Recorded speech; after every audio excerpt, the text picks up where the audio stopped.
اے ایمان والو، اللہ کو بکثرت یاد کیا کرو اور صبح و شام اس کی تسبیح بیان کیا کرو۔ اللہ سبحانہ تعالیٰ اس آیت میں اہل ایمان کو حکم دے رہے ہیں کہ وہ اس کی حمد، تسبیح، تکبیر اور لا الہ الا اللہ کے ساتھ کثرت سے اس کا ذکر کیا کریں، یعنی اس کو بہت زیادہ یاد کیا کریں۔ ابن عباس رضی اللہ عنہ کہتے ہیں کہ اللہ نے ہر فرض کی کوئی نہ کوئی حد مقرر فرمائی ہے، یعنی صبح کے 2 فرض ہیں، شام میں 3 فرض ہیں، تو ہر فرض کی ایک حد ہے۔ رمضان کے روزے فرض ہیں تو 1 مہینے کے فرض ہیں۔ پھر عذر کی حالت میں وہ بھی معاف ہے، یعنی اگر انسان کو کوئی حقیقی عذر پیش ہو تو اس سے بھی اللہ تعالیٰ درگزر کرتے ہیں، لیکن نہ اس کے ذکر کی کوئی حد ہے اور نہ وہ کسی عذر سے معاف ہوتا ہے، یعنی اگر غفلت برتو۔ ہاں عقل یا ہوش نہ رہے تو اور بات ہے۔ اللہ تعالیٰ فرماتے ہیں سورۃ النساء میں فاذکروا اللہ قیاما وقعودا وعلی جنوبکم، اللہ کا ذکر کرو کھڑے، بیٹھے، لیٹے، یعنی ہر حال میں اللہ کو یاد کرتے رہو۔ یعنی ہم نے یہ خود ساختہ پابندیاں لگائی ہوئی ہیں کہ اس کیفیت میں ذکر نہیں کرنا، یا لیٹ کے نہیں کرنا، ضرور بیٹھو یا قبلے کی طرف رخ کر کے بیٹھو یا باوضو ہو کے بیٹھو پھر ہی ذکر کر سکتے ہو۔ نہیں، ایسا کچھ نہیں، ہر حال میں اللہ کا ذکر کر سکتے ہو۔ نبی صلی اللہ علیہ وسلم کے بارے میں آتا ہے کان یذکر اللہ فی کل احیانہ، کہ آپ اپنے ہر طرح کے حالات میں، ہر طرح کے اوقات میں اللہ کا ذکر کیا کرتے تھے۔ اور یہاں پر کیا فرمایا وسبحوہ بکرۃ واصیلا، صبح اور شام یعنی دن کے پہلے پہر اور دن کے پچھلے پہر اللہ کی تسبیح کرو، کیونکہ جب انسان ایسا کرتا ہے تو اللہ تعالیٰ کی رحمتیں آتی ہیں۔ فرشتے بھی اہل ایمان کے لیے دعائیں کرتے ہیں، هو الذی یصلی علیکم وملائکتہ، وہی ہے جو تم پر صلوات بھیجتا ہے اور اس کے فرشتے بھی۔ تو یہاں اہل ایمان کو خطاب ہے، یا ایھا الذین آمنوا، اے لوگو جو ایمان لائے ہو۔ ابن مسعود کہتے ہیں کہ جب اس آیت کے ساتھ پکارا جائے تو اپنے کانوں کو اس حکم کی طرف لگا دیں، توجہ کریں کہ اللہ تعالیٰ کیا کہنا چاہتے ہیں، اس کو غور سے سنیں۔ یا تو کوئی خیر کا کام ہوگا جس کا اللہ تعالیٰ حکم دے رہا ہوگا، یا کوئی شر ہوگا جس سے اللہ تعالیٰ تمہیں روک رہا ہوگا، اس سے منع کر رہا ہوگا۔ تو یہاں پر یا ایھا الذین آمنوا کہہ کے کیا کہا گیا، اذکروا اللہ ذکرا کثیرا، صرف ذکر نہیں بلکہ ذکرا کثیرا، بہت کثرت سے اللہ کو یاد کیا کرو، کثرت سے اللہ کا ذکر کیا کرو، یعنی ہر طرح کے حالات میں اللہ ہی کو یاد کیا کرو، اور خاص طور پر تسبیح، تحلیل، تحمید، تکبیر۔ مجاہد کہتے ہیں یہ وہ کلمات ہیں جنہیں پاک، ناپاک، بے وضو اور جنبی بھی کہہ سکتا ہے، یعنی اگر کوئی حالت جنابت میں ہے تو بھی سبحان اللہ کہنے میں اس کو کوئی حرج نہیں، الحمدللہ وہ بھی کہہ سکتا ہے۔ جیسے اگر کسی کو نہانے کی ضرورت ہے اور اس کو تھوڑا ٹائم ہے نہانے میں کسی بھی وجہ سے، تو اس دوران اگر وہ پانی پینے لگا ہے تو بسم اللہ کہہ سکتا ہے، پانی پی چکا ہے تو الحمدللہ کہہ سکتا ہے، اسی طرح استغفر اللہ کہہ سکتا ہے۔ تو یہ کلمات ہر حال میں کہے جا سکتے ہیں۔ پھر دل کے اخلاص کے ساتھ ذکر کرنا چاہیے، یعنی ذکر کثیر کا معنی کیا گیا وہ ذکر جو اخلاص کے ساتھ کیا جائے، یعنی صرف کوانٹٹی میں ہی زیادہ نہ ہو بلکہ اس کی کوالٹی اچھی ہو۔ کوالٹی اچھی ہونے کا مطلب کیا ہے، دل سے کیا گیا۔ کثیر کا اپوزٹ قلیل ہوتا ہے، تو قلیل ذکر کون سا ہے، جو منافقین کرتے ہیں، ولا یذکرون اللہ الا قلیلا، کہ وہ اللہ کو بہت تھوڑا یاد کرتے ہیں، یعنی زبان سے اوپر اوپر سے کر دیتے ہیں لیکن دل سے نہیں کرتے۔ اور یاد تو ہوتی بھی دل میں ہے، یاد کسی کی بھی دل میں ہوتی ہے تو زبان پہ آتی ہے۔ اور دوسرے لفظوں میں کثیر کے مقابلے میں قلیل ذکر کیا ہے کہ انسان بس صرف صبح شام کے اذکار کرے، نمازوں کے بعد ذکر اذکار کرے، اور مختلف حالات میں جیسے کھانا کھایا یا مخصوص اذکار جو ہیں صرف ان کی پابندی کرے۔ لیکن ذکر کثیر اس کے برعکس کیا ہے کہ انسان ان خاص مواقع کے علاوہ بھی ہر حال میں اللہ کو یاد کرتا رہے، اللہ کی یاد اس کے دل میں تازہ رہے۔ اور یہ ایک ایسا عمل ہے، یعنی ایک ایسی عبادت ہے کہ اس پر عمل کرنے والا آرام کی حالت میں بھی، لیٹے ہوئے بھی، بیٹھے ہوئے بھی، چلتے پھرتے اللہ تعالیٰ کو یاد کر سکتا ہے۔ یعنی باقی کام کرنے کے لیے جیسے نماز ہے یا قرآن ہے تو اس کے لیے پھر آپ کو ایک ایفرٹ کرنی پڑتی ہے۔ خالی سبحان اللہ، الحمدللہ، اللہ اکبر پڑھنے میں تو آپ کو کوئی ایفرٹ بھی نہیں کرنی، صرف زبان ہلانی ہوتی ہے۔ اور انسان اگر اس چیز کا عادی ہو جائے اللہ کے ذکر کا تو پھر اس کی زبان بری باتوں سے بھی پاک رہتی ہے اور اس کی زبان سے اچھے الفاظ ہی نکلتے ہیں۔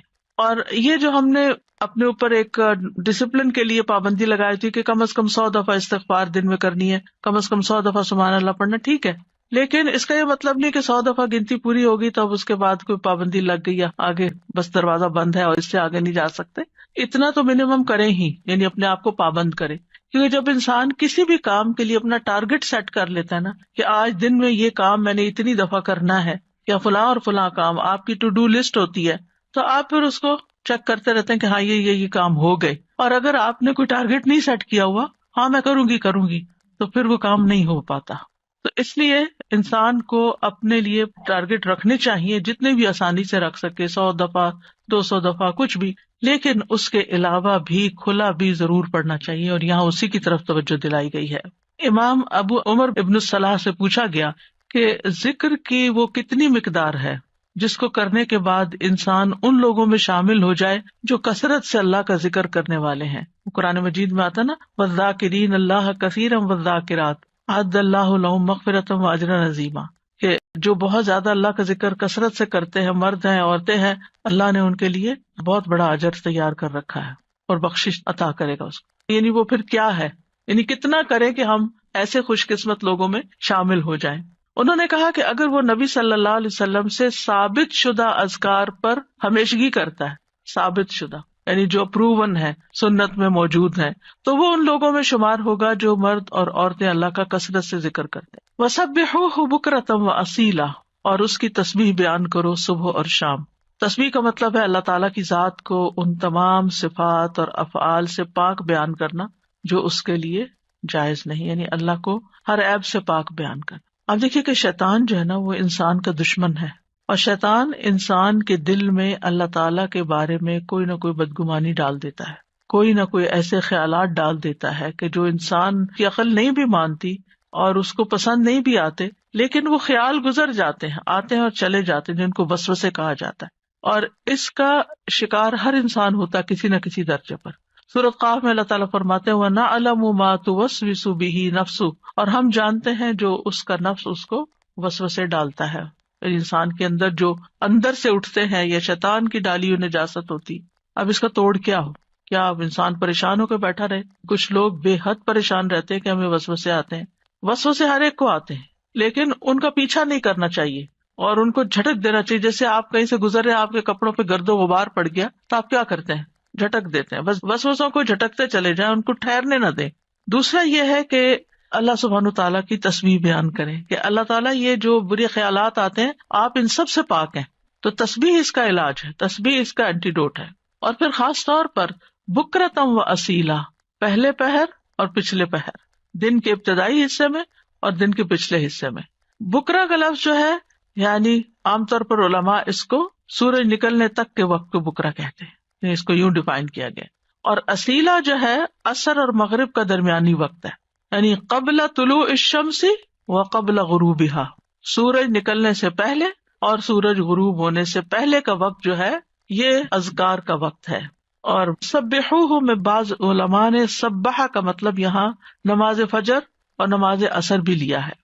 تو ذکر کے بعد تسبیح کو خاص طور پر الگ سے بیان کیا گیا. دیکھیں آیت کے پہلے حصے میں کیا ہے، اذکروا اللہ ذکرا کثیرا، کثرت سے ذکر کرو، تسبیح اس کے اندر شامل ہے، لیکن پھر اس کو الگ سے بیان کیا گیا وسبحوہ یعنی تسبیح کرو، اس لیے کہ باقی اذکار پر اس کی فضیلت ہے.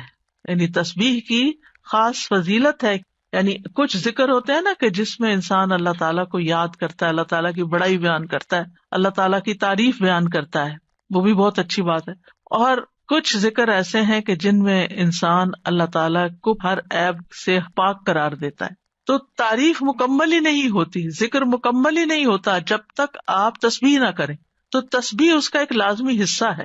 اور پھر خاص طور پر اس لیے بھی کہ جیسے یعنی صبح شام وقت بھی بتا دیا گیا کہ تسبیح کا زیادہ اچھا وقت جو ہے یا مناسب وقت صبح اور شام ہے، کیونکہ یہ اوقات اپنے اندر ایک خاص فضیلت رکھتے ہیں. صبح کا وقت یہ برکت کا وقت ہے، اور والعصر عصر کے وقت یہ اللہ نے قسم کھائی ہے. ادھر فجر کی والفجر ولیال عشر، اور ادھر عصر کی والعصر ان الانسان لفی خسر. وہاں پر انسان کو ایک دن مل رہا ہوتا ہے اور عصر کے وقت دن ہاتھ سے جا رہا ہوتا ہے، انسان خسارے میں پڑ رہا ہوتا ہے، لوز کر رہا ہوتا ہے، ایک چیز ہاتھ سے چھٹ رہی ہوتی ہے.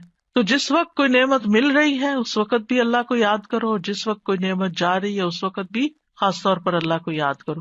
ان اوقات میں اگر انسان اللہ تعالیٰ کو یاد کرتا ہے تو پھر ڈپریشن کا شکار نہیں ہوتا. یہ ذکر اس کے دل کو اسٹرینتھن کرتا ہے، اس کو قوت عطا کرتا ہے. اور یہ دو اوقات جو ہوتے ہیں ان میں ذکر تھوڑا سا مشکل بھی ہوتا ہے، کیونکہ آپ دیکھیں کہ فجر کی نماز پڑھنے کے بعد جو نیند کا آپ کے اوپر، خاص طور پہ راتیں آج کل بہت چھوٹی ہیں، تو اس وقت اپنے آپ کو روک کر رکھنا اور بٹھا کر، خاص طور پر اگر آپ کو اشراق پڑھنے کی عادت ہے تو وہ سارا وقت یعنی آپ اسٹرگل کر رہے ہوتے ہیں کہ سوتے جاگتے گزار رہے ہوتے ہیں کہ آپ سوئے نہیں اس وقت، کیونکہ بہت زیادہ برکت کا وقت ہے. یعنی کوئی معمولی اجر ہے کہ پورے حج اور عمرے کا ثواب اگر انسان فجر کی نماز پڑھ کے اپنی جگہ پہ بیٹھا رہے اور ذکر اذکار کرتا رہے اور پھر سورج نکلے اور پھر 2 رکعت پڑھ لے تو اتنا زیادہ اجر و ثواب. تو یہ اجر و ثواب ایسے مفت میں نہیں ملتا. اللہ تعالیٰ کو پتا تھا کہ یہ وقت بندوں پہ کتنا بھاری ہوگا. اور اسی طرح عصر کا وقت کام کاج کا وقت ہوتا ہے، دن جا رہا ہوتا ہے، انسان اپنے کام سمیٹ رہا ہوتا ہے، جیسے خاص طور پر جو لوگ جابس پر ہوتے ہیں یا بزنس میں ہوتے ہیں تو وہ آفٹر نون میں یعنی پھر تھکان کا شکار ہو جاتے ہیں سارا دن کام کرنے کے بعد. تو کچھ لوگ اس وقت آرام کرنے لگتے ہیں، تو وہ وقت بھی بڑا قیمتی وقت ہے. لیکن یاد رکھیے کہ ان افضل اوقات کے علاوہ سارا دن بھی اور کسی بھی وقت ذکر کرنا باعث فضیلت ہے. اور اللہ تعالیٰ نے تو ہمیں پیدا ہی اپنی عبادت کے لیے کیا ہے، تو عبادت کی کچھ خاص شکلیں ہیں اور کچھ خاص طریقے ہیں اور کچھ عمومی چیزیں ہیں جو انسان کا ہر وقت عبادت میں شامل کر سکتی ہیں. وما خلقت الجن والانس الا لیعبدون.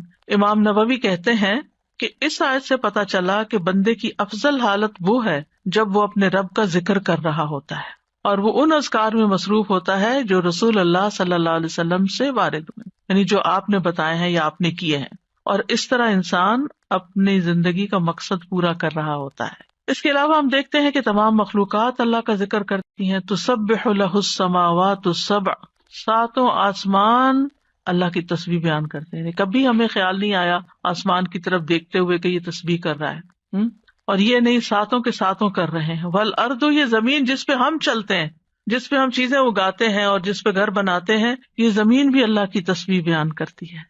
ومن فیہن، اور جو مخلوق ان کے اندر ہے، آسمان و زمین کے بیچ میں یا زمین کے اندر، چھوٹے چھوٹے کیڑے مکوڑے، ہر چیز، بڑے بڑے آبجیکٹس سبھی تسبیح کرتے، چرند پرند حیوان انسان. پھر فرمایا وَإِن مِّن شَيْءٍ إِلَّا يُسَبِّحُ بِحَمْدِهِ، اور کوئی چیز نہیں مگر وہ اس کی حمد کے ساتھ اس کی تسبیح کرتی ہے. وَلَٰكِن لَّا تَفْقَهُونَ تَسْبِيحَهُمْ، لیکن تم ان کی تسبیح کو سمجھتے نہیں ہو، یعنی ان کی اپنی زبانیں، ان کی اپنی بولیاں ہیں. إِنَّهُ كَانَ حَلِيمًا غَفُورًا، بے شک وہ ہمیشہ سے بے حد بردبار، نہایت بخشنے والا ہے. داؤد علیہ السلام کے بارے میں ہم جانتے ہیں کہ ان کے ساتھ پرندے اور پہاڑ تسبیح کیا کرتے تھے. وَسَخَّرْنَا مَعَ دَاوُودَ الْجِبَالَ يُسَبِّحْنَ وَالطَّيْرَ، ہم نے داؤد کے ساتھ پہاڑوں کو مسخر کیا جو تسبیح کرتے تھے. فرشتے تسبیح کرتے ہیں. وَالْمَلَائِكَةُ يُسَبِّحُونَ بِحَمْدِ رَبِّهِمْ وَيَسْتَغْفِرُونَ لِمَنْ فِي الْأَرْضِ، فرشتے اپنے رب کی حمد کے ساتھ تسبیح کرتے ہیں اور زمین والوں کے لیے بخشش کی دعائیں کرتے ہیں. حاملین عرش جو ہیں وہ خاص طور پر اللہ کا ذکر کرتے ہیں. ان سب میں آپ دیکھیے، چاہے زمین آسمان کی ہر چیز ہو، چاہے فرشتے ہوں، چاہے پیغمبر ہوں، سب کے ساتھ تسبیح کا لفظ آ رہا ہے کہ تسبیح کرتے ہیں. یعنی خالی ذکر نہیں آیا بلکہ تسبیح آیا ہے. تو اس سے بھی تسبیح کی فضیلت پتہ چلتی ہے. سبحان اللہ و بحمدہ، سبحان اللہ العظیم، تسبیح بیان کرنا یعنی اللہ تعالیٰ کو ہر عیب سے پاک قرار دینا کہ اس میں کوئی نقص نہیں، کوئی کمی نہیں، وہ پرفیکٹ ہے، کوئی عیب نہیں، اس کا کوئی فیصلہ غلط نہیں، اس کا کوئی حکم، اس کا دین، ہر چیز صحیح ہے، جو بھی اس نے بنائی ہے پرفیکٹ بنائی ہے. تو الذین یحملون العرش ومن حولہ یسبحون بحمد ربہم، جو فرشتے عرش اٹھائے ہوئے ہیں اور جو اس کے ارد گرد ہیں، سب اپنے پروردگار کی حمد کے ساتھ اس کی تسبیح کر رہے ہیں، یعنی سارے کے سارے تسبیح کرتے ہیں. اور جہاں تک ذکر کا تعلق ہے تو قرآن مجید میں ذکر کا لفظ بھی آتا ہے، یعنی عمومی ذکر، تسبیح کے علاوہ جو بھی ذکر ہو، اللہ اکبر ہو، الحمدللہ ہو، لا الہ الا اللہ ہو، یا اور جو اذکار ہمیں بتائے گئے صبح شام کے. تو دیکھیے کہ مومنوں کی جو مختلف صفات بیان ہوئی ہیں ان میں صرف ذکر کے ساتھ کثرت کا لفظ آیا ہے. سورۃ الاحزاب کی آیت نمبر 35 ہے نا، ان المسلمین والمسلمات والمؤمنین والمؤمنات والقانتین والقانتات والصادقین والصادقات والصابرین والصابرات والخاشعین والخاشعات والمتصدقین والمتصدقات والصائمین والصائمات والحافظین فروجہم والحافظات والذاکرین اللہ کثیرا والذاکرات. یعنی ساری صفات اپنی جگہ ہیں کہ وہ مسلمان ہیں، مومن ہیں، فرما بردار ہیں، سچے ہیں، صبر والے ہیں، عاجزی کرنے والے ہیں، صدقہ کرنے والے ہیں، روزہ دار ہیں، اپنی شرمگاہوں کی حفاظت کرتے ہیں اور اللہ کا کثرت سے ذکر کرتے ہیں. تو اس سے بھی اندازہ لگائیں کہ ذکر کی کتنی اہمیت ہے کہ ذکر میں کثرت چاہیے. باقی چیزیں تو اپنے اپنے وقت پر ہوں گی، لیکن اللہ کے پسندیدہ وہ ہیں جو ذکر میں کثرت کرتے ہیں. جیسا کہ سورۃ آل عمران میں آتا ہے الذین یذکرون اللہ قیاما وقعودا وعلی جنوبہم، جو اللہ کو یاد کرتے رہتے ہیں کھڑے بھی، یعنی کچھ کام ہم کھڑے ہو کے کرتے ہیں، کھڑے ہو کے تھک جاتے ہیں تو وقعودا بیٹھ جاتے ہیں اور پھر لیٹ جاتے ہیں. تو چاہے کھڑے ہوں، چاہے بیٹھے ہوں، چاہے لیٹے ہوں، وہ ذکر نہیں چھوڑتے، ہر حال میں ذکر کرتے رہتے ہیں. یہ ان کی صفت ہے. یعنی ذکر کے لیے صرف کوئی وقت یا جگہ مخصوص نہیں ہے بلکہ ہر حال میں. اور پھر جو اس کا اجر ہے، نبی صلی اللہ علیہ وسلم نے فرمایا کیا میں تمہیں تمہارا بہترین عمل نہ بتاؤں جو تمہارے مالک کے نزدیک اچھا اور پاکیزہ عمل ہے اور تمہارے درجات میں سب سے زیادہ بلند ہے، سونا چاندی کے خرچ کرنے سے بہتر ہے، اللہ کی راہ میں جہاد کرتے ہوئے تمہارے کفار کی گردنیں مارنے اور ان کے تمہاری گردنیں مارنے سے بھی افضل ہے. صحابہ نے عرض کیا کیوں نہیں؟ آپ نے فرمایا اللہ تعالیٰ کا ذکر. یعنی بعض اوقات انسان سوچتا ہے نا کہ میں تو کچھ کر نہیں پا رہا، لوگ تو بڑے بڑے نیکی کے کام کر جاتے ہیں، اتنے مالدار ہیں، وہ اتنا صدقہ خیرات کرتے ہیں. خاص طور پر انسان جب ایسی چیریٹیز کے بارے میں سنتا ہے جو لوگ بہت آگے بہت بڑے بڑے کام کرتے ہیں تو انسان سوچتا ہے کہ میرے پاس تو کچھ ہے ہی نہیں کرنے کے لیے، میں تو ان کے برابر کبھی آ ہی نہیں سکتا. کچھ لوگ ہر سال حج عمرے پہ چلے جاتے ہیں، انسان سوچتا ہے میں تو یہ بھی نہیں کر سکتا. اسی طرح کچھ لوگ اور بڑے بڑے کام کر رہے ہوتے ہیں، خدمت خلق کے بڑے کام کر رہے ہوتے ہیں. آپ کبھی کبھی پڑھتے ہیں نا کہ مخصوص شخصیات کے بارے میں، اس نے اتنے ہزار لوگوں کو مسلمان کیا، انسان سر پکڑ کے بیٹھ جاتا ہے کہ ہم نے تو ایک کو بھی نہیں شاید کیا. تو اسی طرح فلاں شخص نے اتنے 100 مسجدیں افریقہ میں بنوا دی، کہتے ہم نے کیا کیا. تو اپنا بہت ہی چھوٹا لگتا ہے بھی چھوٹا، ایسا کچھ نہیں، لیکن اس وقت کیا چیز انسان کو حوصلہ دلاتی ہے کہ پھر اگر ہمارے یہ وسائل نہیں ہے یا ہم یہ نہیں کر سکے، خواہ ہماری طلب تھی کہ ہم یہ کر سکیں. کچھ کام ہوتے ہیں جو انسان کے ڈریمز ہوتے ہیں، کاش میں زندگی میں یہ کر لوں، لیکن پھر بھی نہیں، حالات اجازت دیتے، وسائل نہیں ہوتے. لیکن ذکر کر کے آپ ان ساری چیزوں سے آگے نکل سکتے ہیں، کیونکہ جو لوگ بڑے بڑے کام کرتے ہیں ان کے ساتھ بڑے خطرات بھی ہوتے ہیں کہ کبھی کسی وقت دل میں ریاکاری آ جائے، کسی وقت دل میں تکبر آ جائے، لوگ تعریف کر کر کے دماغ خراب کر دیں. تو جو چپکے سے بیٹھ کے کہیں نہ کہیں اپنے کام کاج میں لگا ہوا ذکر کر رہا ہے، اس کا تو کسی کو پتہ ہی نہیں کہ وہ کیا کر رہا ہے، وہ کتنے خزانے جمع کر رہا ہے. تو اس لیے جو چیز ہمارے ہاتھ میں ہے ہم اس کو تو گریب کریں، اس اپرچونٹی کو تو نہ جانے دیں، اس وقت کو تو نہ ضائع کریں، اس میں تو ہمارا کچھ بھی خرچ نہیں ہوتا. اور نبی صلی اللہ علیہ وسلم نے یہ بھی فرمایا، صحیح مسلم میں ہے، سبق المفردون قالوا وما المفردون یا رسول اللہ قال الذاکرون اللہ کثیرا والذاکرات. اچھا یہاں نوٹ کریں کہ ذکر کرنے والوں میں عورتوں کے نام بھی ساتھ ساتھ ہیں، کہ یہ صرف مردوں کے لیے نہیں ہے، عورتیں بھی اس میں شامل ہیں. نبی صلی اللہ علیہ وسلم نے فرمایا مفردون سبقت لے گئے، آگے چلے گئے، سابقون بن گئے. صحابہ نے پوچھا اللہ کے رسول مفردون کون ہے؟ آپ نے فرمایا اللہ کا بہت زیادہ ذکر کرنے والے مرد اور عورتیں، یہ مفردون ہیں جو اللہ کے قریب ہو گئے. تو ذکر ایک ایسی چیز ہے کہ جو انسان کو اللہ کا قرب عطا کرتا ہے، اور بھی بے شمار فائدے ہیں. جہاں تک صبح و شام کے اذکار کا تعلق ہے تو سورۃ غافر میں آتا ہے، نبی صلی اللہ علیہ وسلم کو ارشاد ہے وَسَبِّحْ بِحَمْدِ رَبِّكَ بِالْعَشِيِّ وَالْإِبْكَارِ، اور صبح اور شام اپنے رب کی حمد کے ساتھ اس کی تسبیح کیجیے. یہ ڈائریکٹ حکم ہے. جو پہلے آیت میں نے آپ کو سنوائی تھی اس میں بھی حکم ہے صبح و شام کا، اور یہاں بھی ابکار کا لفظ ہے، وہاں بکرا کا ہے، یہاں ابکار کا لفظ ہے، عشی والابکار، یعنی روٹ ایک ہی ہے لیکن تھوڑا سا تبدیل ہو گیا ہے. سورۃ طٰہٰ میں بھی آتا ہے فاصبر علی ما یقولون وسبح بحمد ربک قبل طلوع الشمس وقبل غروبها ومن آناء اللیل فسبح واطراف النہار لعلک ترضی. سو ان باتوں پہ صبر کیجیے جو وہ کہہ رہے ہیں، اور سورج طلوع ہونے سے پہلے اور اس کے غروب ہونے سے پہلے اپنے رب کی حمد کے ساتھ تسبیح کیجیے. تو تسبیح کا خاص وقت جو ہے، ویسے تو سارا دن کر سکتے ہیں، خاص اوقات یہ بتائے جا رہے ہیں جو قرآن میں خود بتا دیے گئے. اور رات کے کچھ اوقات میں بھی بس اس کی تسبیح کیجیے. رات کے کچھ اوقات میں جیسے حضرت فاطمہ رضی اللہ تعالیٰ عنہا کو نبی صلی اللہ علیہ وسلم نے تھکاوٹ کا علاج کیا بتایا تھا؟ تسبیحات. تو اپنا آخری کام تسبیح کیا کیجیے. نبی صلی اللہ علیہ وسلم خود بھی یعنی جب تک نیند نہیں آتی تھی تسبیح ہی کیا کرتے تھے. اور رات کے کچھ اوقات میں بھی بس تسبیح کیجیے، اور دن کے کناروں میں، تاکہ آپ خوش ہو جائیں. تو اس سے کیا پتہ چلتا ہے؟ یہ خوش ہونے کا نسخہ ہے خوش ہونے کا راز ہے اس میں، خوشی حاصل کرنے کا ذریعہ ہے.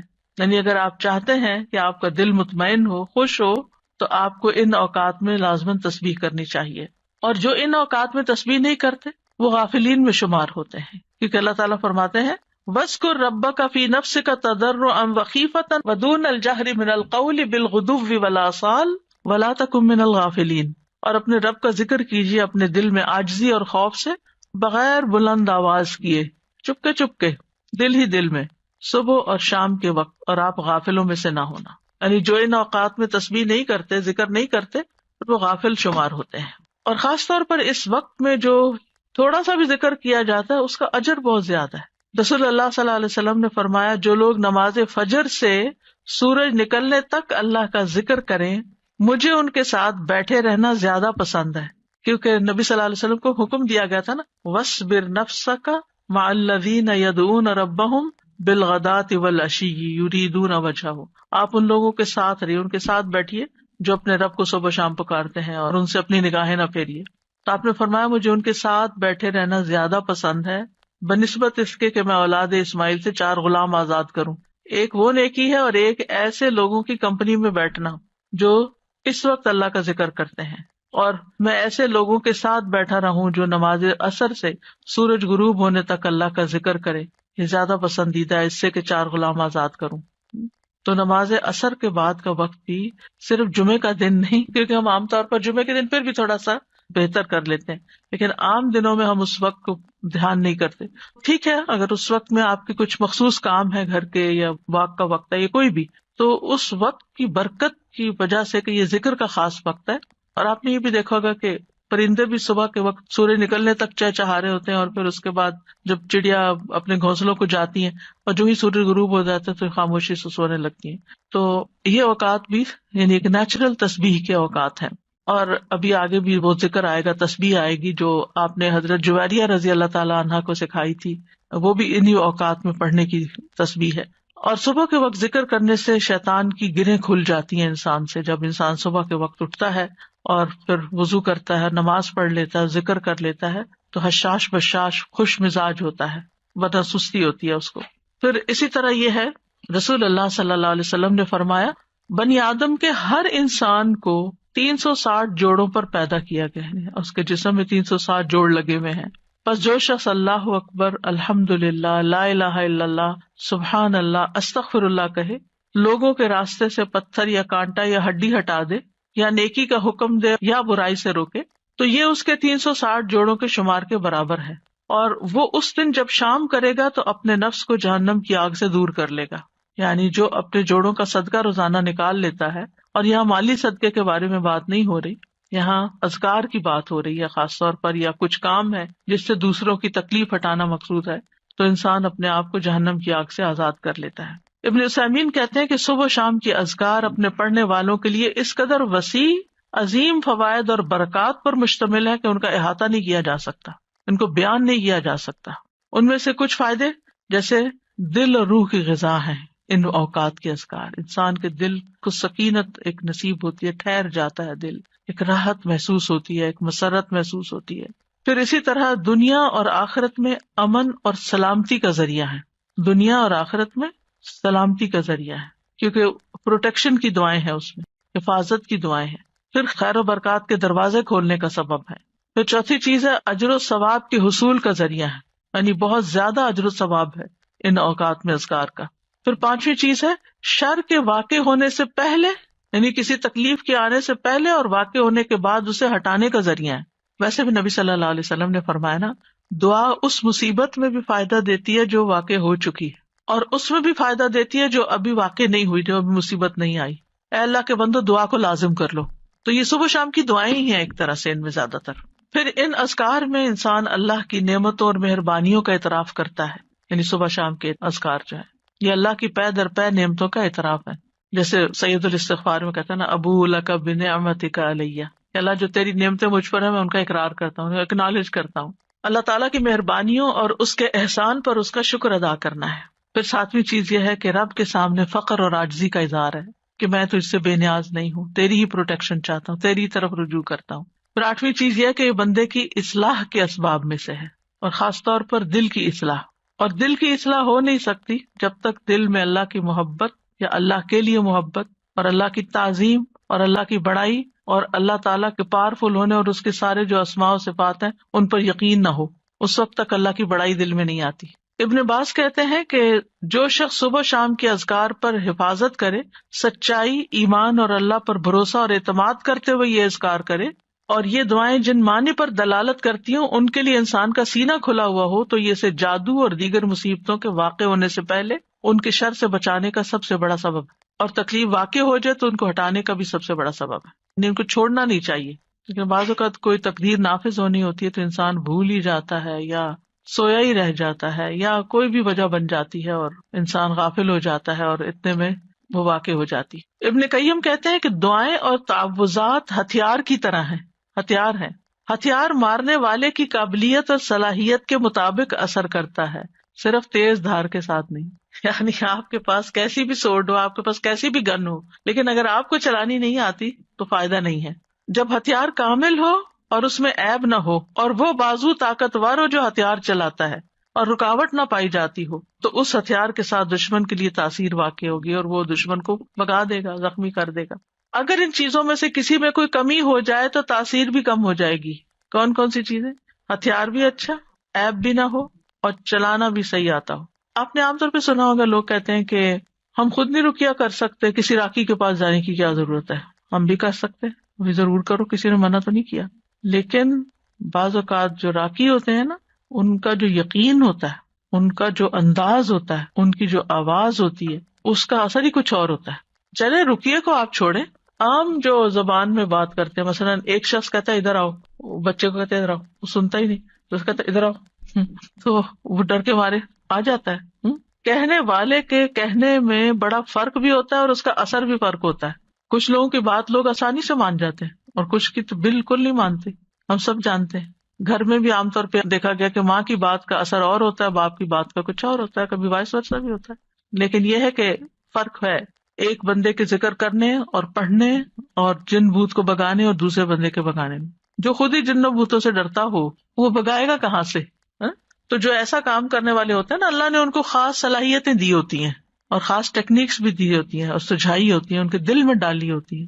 بعض اوقات وہ کسی کو نقل نہیں کر رہے ہوتے، وہ جو ان کے دل میں آتا ہے اس کے مطابق وہ بیان کرتے جاتے، پڑھتے جاتے ہیں مریض کے حسب حال، کیونکہ ہر مریض فرق ہوتا ہے، ان کا ایکسپیرینس بھی فرق ہوتا ہے کہ کیا چیز فائدہ دیتی کیا نہیں دیتی.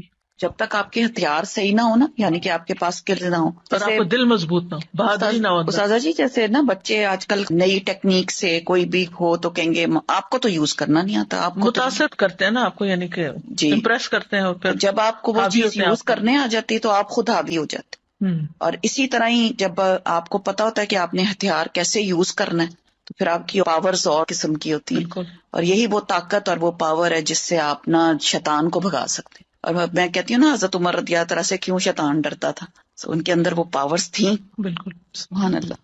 کبھی کبھی ایسا ہوتا ہے نا کہ آپ بالکل گھر میں اکیلے ہوتے ہیں، اندھیرا یا کوئی ایسی چیز ہوتی ہے تو انسان کے دل میں ایک دم خیال آتا ہے کہ یہاں کوئی ایسی چیز نہ ہو، تو آپ یوں کہہ کر اور آنکھیں کھول لیا کریں، اچھا کیا ہے، اگر کوئی ہوگی تو کیا ہوگا. سر جی آپ نے ایک دفعہ بتایا تھا نا کہ ذرا سی تھوڑی آواز کے ساتھ ڈانٹا جائے تو پھر ڈر خود نکل جاتا ہے. تو 2-3 دفعہ اس طرح سے ہوا تو الحمدللہ ذرا سی آواز زور کر کے کہ ہمارا گھر ہے، ہم رہتے ہیں، جو بھی مخلوق ہے وہ تنگ نہ کرے، مطلب اپنے آپ کو زیادہ باروب بنا کے اور ڈر نکال کے ان کو ڈرانا چاہیے. بالکل. تو الحمدللہ اس سے فرق پڑتا ہے. وہ متین ہاشمی صاحب ہوتے تھے کراچی میں، شاید آپ کے ہوتے ہوئے وہ لیکچر دینے آئے ہوں گے. انہوں نے ایسی بہت سی ٹیکنیکس بتائی تھی. وہ جنات کا علاج کرتے تھے اور ان کی آواز بھی اتنی ٹھہری ہوئی تھی، کوئی غصہ بھی نہیں کرتے تھے، کچھ نہیں. تو وہ کہتے تھے کہ جہاں کوئی ایسا مسئلہ ہو تو میں جا کے کہتا ہوں کہ دیکھیں ہم اشرف المخلوقات ہیں، ہم انسان ہیں اور آپ کا کوئی حق نہیں یہاں رہنے کا، میں آپ کو حکم دیتا ہوں یہاں سے چلے جائیں، اور وہ چلے جاتے تھے. تو بہرحال یہ تعوذات جو ہیں اور صبح شام کے اذکار جو ہیں یا تو شر کے اسباب کو واقع ہونے سے روک دیتے ہیں یا پھر وہ ان کے درمیان اور ان کی کامل تاثیر کے درمیان رکاوٹ بن جاتے ہیں. یعنی اسباب اور اثر کے بیچ میں رکاوٹ یعنی وہ چیز آ تو رہی ہوتی ہے مگر اس کا اثر جلد ختم ہو جاتی ہے. اور جتنا تعوذ کبھی ہوگا اتنا ہی اثر بھی کبھی ہوگا. دعا جو ہے وہ تقدیر بدل دیتی ہے. ابن عثیمین کہتے ہیں دعا تقدیر کو ٹال دیتی ہے. صبح شام کے اذکار دعاؤں اور تعوذات کا ایک مجموعہ ہے، اور دعا تقدیر کو ٹالتی ہے اور اللہ کبھی تقدیر کا فیصلہ صادر کرتا ہے اور اس کے لیے ایک سبب مقرر کرتا ہے، یعنی تقدیر نافذ ہونے کے لیے کوئی وجہ، ذریعہ، جو اس تقدیر کے آگے رکاوٹ بن جاتی ہے. ٹھیک ہے، تو دعا بھی انہیں اسباب میں سے ایک سبب، یعنی تقدیر بھی اللہ نے بنائی، وہ اتر رہی ہے تقدیر، اور اس کو ہٹانے کا سبب بھی اللہ نے بنایا ہے. اور وہ اسباب میں سے ایک سبب کیا ہے؟ یہ دعائیں، یعنی وہ آتی ہے اور دعائیں اس کو پیچھے دھکیل دیتی ہیں. اللہ نے یعنی صرف تقدیر نہیں بنائی، اللہ نے اس کو ٹالنے کا ذریعہ بھی بنایا ہے، اسباب بھی بنائے، اور دعا ان میں سے ایک سبب ہے. سمپل سے امام نووی کہتے ہیں دعا مصیبت کو ہٹانے اور رحمت کو پانے کا ایک سبب ہے، یعنی ایک ہتھیار ہے. پہلے بات ہوئی نا کہ ہتھیار ہے دعا، جیسے ڈھال ہتھیار کے حملے کو روکنے کا سبب ہے، جیسے ڈھال تلوار کے حملے کو روکنے کا سبب ہے. اور پانی زمین سے نباتات اگانے کا سبب ہے، بارش ہوتی ہے تو زمین ہری بھری ہو جاتی ہے، تو یہ سبب ہے نا. زمین کے اندر پوٹینشیل تھا، لیکن جب تک پانی نہیں آیا تو وہ دبی رہی، جب جو پانی آیا تو اس نے اپنا اندر کا سب باہر نکال دیا. ابن قیم کہتے ہیں ایک دفعہ شیخ الاسلام ابن تیمیہ کے پاس میں موجود تھا، انہوں نے صبح کی نماز پڑھی، پھر وہ بیٹھ کر اللہ کی عبادت کرتے رہے اور ذکر کرتے رہے. تقریباً آدھا دن گزر گیا. میری طرف دیکھا اور کہا یہ میرا ناشتہ ہے، اگر میں یہ غذا نہ کھاؤں تو میری قوت ساکت ہو جائے، کچھ کر نہ سکوں. آپ کو پتا 35 جلدوں میں انہوں نے لکھا ہے فتاوا، ان کے فتاوا کو اکٹھا کیا گیا، پوری شیلف بھر جاتی ہے، بلکہ اس سے بھی بچ جاتی ہے، کتابیں دوسری شیلف میں رکھنی پڑتی. تو ہم سوچئے کہ اتنے بڑے بڑے کام لوگ کس طرح کر جاتے تھے اللہ کی مدد کے ساتھ، اور اللہ کی مدد اللہ کے ذکر کے ساتھ آتی ہے. اور خاص طور پر فجر کے بعد سونے کو جو ناپسند کرنا، کیونکہ وہ برکت کا وقت ہوتا تھا. ابن قیم کہتے ہیں سلف صالحین کے نزدیک یہ بات ناپسندیدہ اور مکروہ تھی کہ صبح کی نماز سے لے کر سورج کے طلوع ہونے تک انسان سوئے. یہ غنیمت کا وقت ہے. سورج نکل آئے پھر اپنا کام کاج کر کے اگر آپ دوبارہ ریسٹ کرنا چاہیں، کیونکہ راتیں چھوٹی ہیں، تو پھر اور بات ہے. یہ وقت رزق کے نازل ہونے کا اور رزق بانٹنے کا وقت ہے، اس میں برکت نازل ہوتی ہے. اب اس کے بعد ہے صبح شام کے اذکار کے آداب جو ہے وہ کیا ہے. سب سے پہلی بات یہ کہ زبان اور حضور قلب کے ساتھ، دل اور زبان کی حاضری کے ساتھ ذکر کیا جائے. جب یہ دونوں چیزیں متحد ہو جاتی ہیں اور اذکار کرنے والا سچائی، یقین اور اللہ کے ساتھ اچھا گمان کرتے ہوئے ان کے معنی میں غور و فکر کرتے ہوئے پڑھتا ہے تو یہ پڑھنے والے کو فائدہ دیتی ہیں، اس پڑھنے والے کی حفاظت ہوتی ہے، اس سے مصیبتیں دور ہوتی ہیں. ابن قیم کہتے ہیں تمام اذکار سے افضل اور زیادہ مفید وہ ذکر ہے جس میں زبان اور دل ساتھ ہوں، جو بول رہے ہیں وہ آپ کا دل سمجھ بھی رہا ہے اور اس کے موافق ہوں، اور وہ نبوی اذکار سے ہوں، یعنی سنت سے ثابت ہوں، اور ذکر کرنے والا معنی اور مقصد سمجھتا ہو. پھر اسی طرح ان اذکار کا وقت جو ہے طلوع فجر سے پہلے شروع ہو جاتا ہے اور طلوع شمس سے پہلے تک رہتا ہے، یعنی جو ہی اذان ہوتی ہے نا فجر کی، اس وقت سے شروع ہو جاتا ہے سورج نکلنے تک. اور شام کے اذکار کا وقت عصر کے بعد سے لے کر رات کے اول حصے تک ہوتا ہے، مغرب کے وقت تک. اگر کسی سے یہ اوقات رہ جائیں، ان سے محروم ہو جائے، بھول گیا یا کوئی رکاوٹ بن گئی تو کوئی حرج نہیں. صبح کے اذکار چاش کا وقت ختم ہونے تک پڑھ لے اور شام کے اذکار رات کے 1/3 حصے تک پڑھ لے، لیکن یہ رخصت ہے، اصل وقت ان کا سورج نکلنے سے پہلے اور غروب ہونے سے پہلے کا. یہ ابن باز کہتے ہیں سنت یہ ہے کہ صبح اور شام کے اذکار اور دعاؤں کو ان کے وقت میں ادا کرنے کی حفاظت کی جائے. جب ان کا وقت ختم ہو جاتا ہے تو وہ ثواب بھی ان کے وقت کے ساتھ ختم ہو جاتا ہے جو اس وقت سے متعلق تھا. اب صبح شام کے اذکار میں سب سے پہلا ذکر آیت الکرسی کا ہے. آیت الکرسی کیا ہے؟ اللہ لا الہ الا هو الحی القیوم آخر تک. صبح شام آیت الکرسی پڑھنے سے حفاظت ملتی ہے، یعنی حدیث سے بھی ثابت ہے، خاص طور پر جنات کے اثر سے بچاؤ ہوتا ہے. آیت الکرسی میں آپ دیکھیں اللہ سبحانہ تعالیٰ کا تعارف ہے، اس کے اسماء و صفات ہیں. قرآن کریم کی کوئی اور آیت ایسی نہیں جس میں اللہ تعالیٰ کے اتنے نام اور صفات بیان ہوئی ہوں. اس میں اللہ کا ذاتی نام اللہ بھی آیا اور تقریباً 27 صفات اور افعال وغیرہ آئے ہیں. سب سے پہلے اللہ تعالیٰ کی الوہیت کا ذکر ہے، اللہ لا الہ الا ہو، کہ وہ الوہیت میں اکیلا ہے. پھر الحی القیوم، اور یہ دونوں نام ان کو اسماء اعظم بھی کہا گیا ہے. حی زندہ ہے، یعنی اس کو کبھی موت نہیں آئی، کمال صفات میں سے، اور قیوم قائم رکھنے والا کمال افعال میں سے. بعض لوگ یہ سوال کرتے ہیں نا کہ اللہ تعالیٰ کو کس نے پیدا کیا ہے، تو اللہ سبحانہ تعالیٰ کی کوئی بگننگ نہیں ہے جیسے ہماری بگننگ ہے اور ہمارا ایک اینڈ ہے. نہیں، اللہ کی ایسے نہیں. اس میں آپ دیکھیے کہ ٹائم کا کریٹر اللہ ہے، تو جب ٹائم ہی نہیں تھا تب بھی اللہ ہے.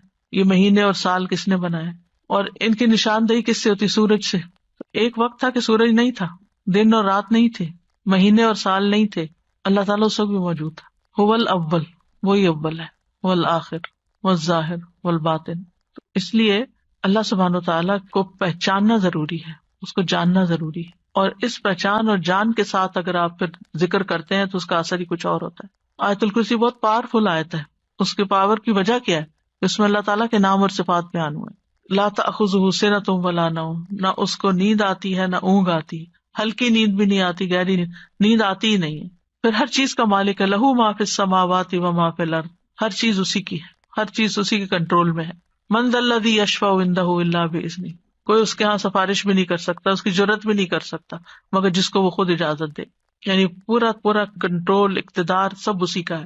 یعلم ما بین ایدیہم وما خلفہم، اس میں اللہ تعالیٰ کے وسیع علم کی خبر دی گئی ہے کہ اللہ تعالیٰ بندوں کا ماضی مستقبل ہر چیز جانتا ہے. بندے اپنے بارے میں سب کچھ نہیں جانتے، اور جو جانتے ہیں وہ بھی ان کو یاد نہیں ہوتا. پچھلے دنوں کسی نے ایک نوٹ بھیجا، اس میں لکھا کہ جب آپ یونیورسٹی میں پڑھاتی تھی تو اس وقت الہدیٰ نہیں بنا تھا، تو میں ایک دن آپ کی کلاس اٹینڈ کرنے کے لیے گئی، تو آپ نے سنن نبی داؤد میں سے فلاں چیپٹر پڑھایا اور آپ سے اسٹوڈنٹ نے یہ سوال کیا اور آپ پیپر دے کے ان کے اوپر ڈسکس کریں. میرے کسی حافظے میں ہے ہی نہیں کچھ، مجھے بالکل یاد نہیں کہ ایک اسٹوڈنٹ نے آپ سے یہ سوال کیا تھا اور آپ نے اس کا یہ جواب دیا تھا، کچھ بھی یاد نہیں. ہمارا اپنے بارے میں یہ حال ہے کہ ہم اپنے آپ کو نہیں جانتے. ہم جو کچھ کر چکے ہیں ہم نہیں جانتے کہ ہم نے زندگی میں کیا کچھ کیا، تو ہم کسی اور کے بارے میں تو کیا جانیں. لیکن اللہ سب کچھ جانتا ہے. یعلم ما بین ایدیہم، جو فیوچر میں ان کے آگے آ رہا ہے، وما خلفہم، جو پیچھے گزر چکا ہے، سب پتا ہے اس کو. یہ اس کے وسیع علم کی ایک جھلک ہے. باقی ہر چیز کے بارے میں جو کچھ وہ جانتا ہے، وہ تو کوئی ایک پتا نہیں گرتا مگر وہ اس کو جانتا ہے.